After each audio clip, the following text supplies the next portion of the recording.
కాంగ్రెస్ ప్రభుత్వంలో అరాచకాలు ఎక్కువయ్యాయి. గత ప్రభుత్వ పథకాలను అటకెక్కించడమే కాకుండా గత ప్రభుత్వంలో వేసిన శిలా ఫలకాలను కూడా తొలగిస్తున్నారు. తాజాగా నల్గొండ జిల్లా మునుగోడు మండల కేంద్రంలో గత బీఆర్ఎస్ ప్రభుత్వంలో ఏర్పాటు చేసిన శిలా ఫలకాలను కాంగ్రెస్ గూండాలు కూలగొట్టారు. దీన్ని నిరసిస్తూ మాజీ ఎమ్మెల్యే కూసుకుంట్ల ప్రభాకర్ రెడ్డి బీఆర్ఎస్ కార్యకర్తలతో కలిసి భారీ ర్యాలీ నిర్వహించారు. ప్రస్తుత ఎమ్మెల్యే రోజుకో మాట మాట్లాడుతున్నాడని, ఆయన తీరుతో నియోజకవర్గ ప్రజలు విసిగిపోయారని కూసుకుంట్ల అన్నారు.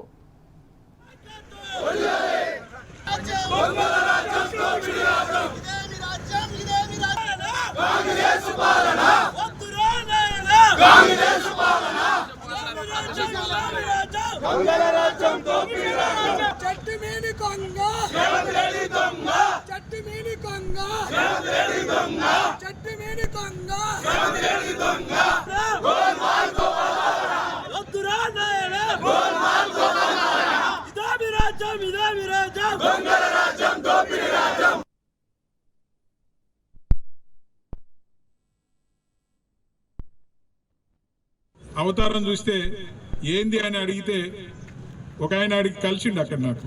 ఏంది అని అడిగిన, ఏముంది సార్, రోజుకో మాట మాట్లాడుతూ ఉన్నాడు ఈయన. ఏమో రోడ్డు వెడల్పు చేస్తాడట, ఒకరోజేమో 66 ఫీట్ల రోడ్ అంటుండు, ఒకరోజేమో 100 ఫీట్ల రోడ్ అంటుండు. 66 ఫీట్ల రోడ్ అంటే మేము అందరం కూడా ఈ షాపులను మా అంతలో మేము స్వచ్ఛందంగా తొలగించుకొని మేము షట్టర్లు వేసుకున్నాం.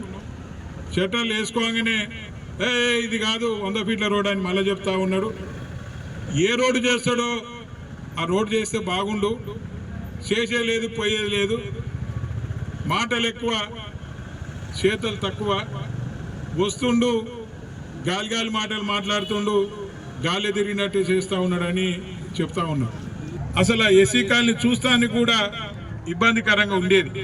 ఒకరోజు నేను అక్కడికి పోతే వాంతులు వచ్చే పరిస్థితులలో ఆ కాలువను ఏదేమైనా ఇది చెయ్యాలి అని ఒక తపనతోటి 60 లక్షల రూపాయలు పెట్టి ఆ కాలువ నిర్మాణం చేసినాం.